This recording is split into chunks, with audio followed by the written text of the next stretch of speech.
Lyca நிறுவனம் குறித்து அவதூறு கருத்துக்களை தெரிவிக்க சவுக்கு சங்கருக்கு தடை விதித்து சென்னை உயர்நீதிமன்றம் உத்தரவிட்டிருக்காங்க.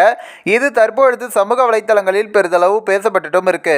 பிரபல யூடியூபரான சவுக்கு சங்கர் தன்னுடைய சவுக்கு மீடியா யூடியூப் பக்கத்தில் லைகா நிறுவனத்தை போதை கடத்தல் கும்பலுடன் தொடர்பு படுத்தி பேசியுள்ளதாகவும் சொல்லப்பட்டது.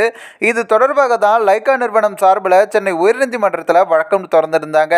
அந்த மனுவில் தமிழக திரையுலகிலும் உலகளவிலும் நல்ல பெயரை கொண்டிருக்கக்கூடிய லைகா நிறுவனத்திற்கு நற்பெயருக்கு களங்கம் விளைவிக்கும் வகையில் சவுக்கு சங்கருடைய பேச்சு அமைந்துள்ளதால 1,10,00,000 ரூபாய் மான நஷ்டஈடாக வழங்க வேண்டும் அப்படின்னும், இந்த ஒரு வீடியோ மூலம் கிடைத்த தொகையை டெபாசிட் செய்ய உத்தரவிட வேண்டும் அப்படின்னும், அத்துடன் யூடியூப் பக்கத்தில் இருக்கக்கூடிய அந்த ஒரு வீடியோவை நீக்க உத்தரவிட வேண்டும் அப்படின்னும் கோரிக்கையும் வைத்திருந்தாங்க.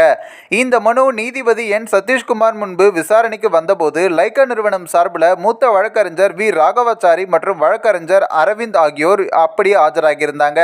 யூடியூப்ல அதிக பார்வையாளர்களை பெற வேண்டும் என்ற நோக்கத்திலேயே இது போன்ற அவதூறு கருத்துக்களை அவர் வெளியிடுறாரு அப்படின்னும், யூடியூப் பக்கத்தில் இருக்கக்கூடிய அந்த ஒரு வீடியோவை 6 லட்சத்திற்கும் மேற்பட்டோர் பார்த்துருக்காங்க அப்படின்னும் பேசி வாதிட்டு இருக்காங்க. இதையடுத்து லைகா நிறுவனம் குறித்து அவதூறு கருத்துக்களை தெரிவிக்க சவுக்கு சங்கருக்கு இடைக்கால தடை விதித்த நீதிபதி இந்த வீடியோக்கள் மூலம் கிடைத்த வருமான தொகையை நீதிமன்றத்தில் செலுத்த யூடியூப் நிறுவனத்திற்கும் உத்தரவிட்டிருக்காங்க. மேலும் யூடியூப்ல உள்ள வீடியோக்களை நீக்குவது தொடர்பாக சவுக்கு சங்கருக்கு பதிலளிக்க உத்தரவிட்ட நீதிபதி விசாரணையை ஏப்ரல் 12ஆம் தேதிக்கும் தள்ளி வைத்திருக்காரு.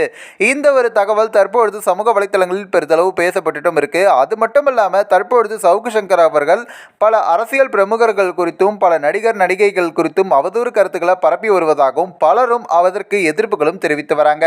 இந்த ஒரு வீடியோ குறித்து உங்களோட கருத்துக்களை நீங்க மறக்காம கமெண்ட்ஸ்ல சொல்லுங்க. நம்ம டிபிடி நியூஸ் சேனலையும் சப்ஸ்கிரைப் பண்றேங்க.